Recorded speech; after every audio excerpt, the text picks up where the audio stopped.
You got a lot of stress and you have people breathing down your neck, and all of a sudden you do toss your comfort thing. I don't know if I can do it all at the same time. What happens when a man who has built his entire life on defying death finally has to face it? At 59, Sig Hansen is doing just that, and the rumors are true. I'm saying left arm could just be a cramp. It could be bad sleep. It's right here. It's like a muscle thing. The legendary captain is at a crossroads, but the path he's chosen is not what anyone expects. This isn't just about his future on Deadliest Catch. This is about a series of chilling events that have forced him to confront his own mortality in a way that will leave you breathless. We're about to reveal the full, unvarnished truth, and it's a story that will make you question everything you thought you knew about the man, the myth, the legend. The burden of command. At the seasoned age of 59, Sig Hansen, the formidable captain of the FV Northwestern, has finally broken his silence, confirming the persistent rumors that have dogged him for years. But this is no simple tale of retirement from the unforgiving waters of the Bering Sea. The reality is a far more complex and harrowing narrative, a culmination of decades spent tempting fate in one of the most dangerous professions on the planet. The thing nobody tells you is that for every triumphant haul of king crab, there's a litany of near misses and gut-wrenching decisions that haunt a captain's waking moments. That's the negative to a psychopath's mind right there. What many overlooked in the celebrated bravado of Sig Hansen was the accumulating toll of a life lived on the edge. You see, for a man who has become synonymous with the very essence of crab fishing, the decision to step back is not made lightly. It is a decision born from a series of terrifying close calls, each one a stark reminder of the razor-thin line between life and a watery grave. To put it mildly, Sig's career has been a masterclass in controlled chaos, a high-stakes gamble where the currency is not just money, but the lives of his crew. And now, the bill is coming due. The whispers of his departure are not just about a man growing tired of the grind, they are about a man who has stared into the abyss one too many times and has finally decided to step away before it stares back for good. Many people are crazy about the adrenaline-fueled drama of Deadliest Catch, but what they don't see is the quiet moments of reflection, the weight of command that settles on a captain's shoulders like a physical burden. For Sig, these moments have become increasingly frequent, each one a stark reminder of the immense responsibility he carries. The truth that he has finally confirmed is not just about a single event, but a lifetime of them, a tapestry of near disasters that have woven themselves into the very fabric of his being. We're in a dangerous, dangerous area to be fishing in right now. But that's the motivator. That's the kind of fishing we came for. And honestly, I couldn't be happier. And as we delve deeper into this story, you will come to understand that this is not just the end of an era. It is the final, desperate act of a man who is trying to save himself from the life he so passionately loves. But his greatest regret was not a storm, but a single devastating mistake. A scar on the soul.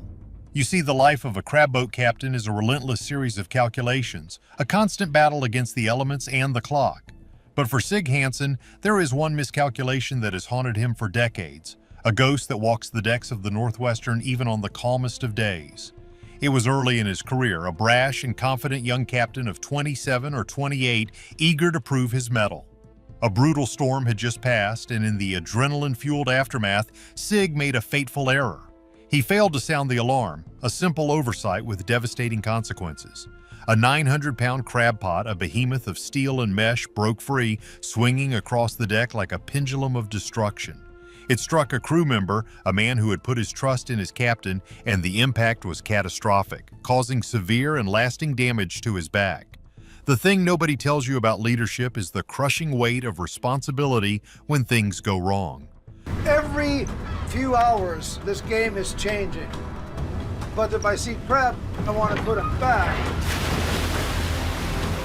For Sig, this incident was a brutal lesson in the unforgiving nature of the sea, a stark reminder that even a momentary lapse in judgment can have life-altering consequences. What many overlooked in the swagger of the young captain was the deep and abiding guilt that took root in his soul that day. It was a mistake born of ego and inexperience, a youthful arrogance that was shattered in an instant. The man he was before that moment was gone, replaced by a captain who understood in the most visceral way possible that the lives of his crew were in his hands. To put it mildly, this was not just an accident. It was a defining moment in Sig's life, a crucible that forged him into the captain he is today. Many people are crazy about the image of the fearless leader, the man who can stare down any storm. But the truth is far more nuanced. Sig Hansen is a man who is acutely aware of his own fallibility, a man who carries the scars of his past with him every day. The memory of that day is a constant companion, a silent and ever-present reminder of the stakes he plays for every time he leaves the safety of the harbor. It is a ghost that has followed him across the years, a shadow that has shaped his every decision, his every command. But this was only the first of many chilling encounters with his own mortality, a brush with the beyond. You see, the Bering Sea is a relentless and unforgiving mistress, and for those who make their living on its tumultuous waters, the threat of a sudden and violent end is a constant companion. But for Sig Hansen, the greatest threat was not the towering waves or the freezing temperatures, it was the silent and insidious enemy that lurked within his own chest. While at sea, in the midst of the grueling and physically demanding work of crab fishing, Sig suffered a massive heart attack. It was a moment of sheer terror, a sudden and shocking reminder of his own mortality. In that moment, the invincible captain was rendered helpless, his life hanging in the balance hundreds of miles from the nearest hospital. The thing nobody tells you about a life of constant stress and physical exertion is the toll it takes on the human body. For Sig, the years of pushing himself to the limit, of ignoring the warning signs, had finally caught up with him. What many overlooked in the rugged and seemingly indestructible exterior of the captain was the vulnerability of the man within. To put it mildly, this was not just a health scare, it was a profound and life-altering experience. As he lay on the deck of his beloved Northwestern, his heart failing, he was forced to confront the very real possibility that he would never see his family again. Many people are crazy about the idea of a heroic and dramatic end at sea, a captain going down with his ship. But the reality is far more mundane and far more terrifying. I'm saying left arm could just be a cramp. It could be bad sleep. It's right here. It's like a muscle thing. A heart attack is a silent and merciless killer, and for Sig, it was a wake-up call of the most urgent and undeniable kind. The experience forced him to reevaluate his priorities, to question the relentless pursuit of a dream that was now threatening to him. The sea that had given him everything was now threatening to take it all away. And as he recovered, a new and unsettling question began to form in his mind. Was it all worth it? But the sea had one more terrifying ordeal in store for him. The icy grip of fate. You see, for a captain, the safety of his crew and his vessel is paramount, a sacred trust that cannot be broken. But there are some things that even the most experienced and vigilant captain cannot control. A fire broke out on the Northwestern, a terrifying and chaotic scene that was made all the more horrifying by the presence of his daughter Mandy on board. You okay? You okay? The smoke, the flames, the frantic efforts to contain the blaze. It was a scene straight out of a nightmare. Thanks to the quick thinking and attentiveness of his crew, a major disaster was averted, but the incident left an indelible mark on Sig. The fear he felt in that moment, the terrifying possibility of losing his daughter, was a feeling he would never forget. The thing nobody tells you about the dangers of the Bering Sea is that they are not always dramatic and spectacular. Sometimes the deadliest threats are the most mundane. A simple slip on the ice, a common and unremarkable occurrence in the Arctic, led to a fall that would prove to be nearly fatal for Sig. Wasn't sure how fast it was moving, so we need to be very careful here. He developed a severe infection in his face, a rapidly progressing and life-threatening condition. Doctors would later tell him that if he had been at sea, hours away from medical help, he would not have survived. The infection would have been fatal within a matter of hours. What many overlooked in the dramatic and televised exploits of the Deadliest Catch fleet are the countless other dangers that these men face on a daily basis. To put it mildly, this was not just a series of unfortunate events, it was a stark and undeniable message from the sea itself. It was as if the forces of nature were conspiring to tell him that his time was up, that he had pushed his luck one too many times. Many people are crazy about the idea of a man who can conquer the elements, who can bend the will of the sea to his own. But the truth is that the sea is a force that cannot be tamed, and in the end, it always wins. But what if all of this was not just a series of random events, but a deliberate and calculated risk that he was no longer willing to take? A captain's legacy. This is a man who has spent his entire life locked in battle with one of the most merciless forces on Earth, the Bering Sea. Every wave, every gale, every storm has carved its mark into him, shaping his identity.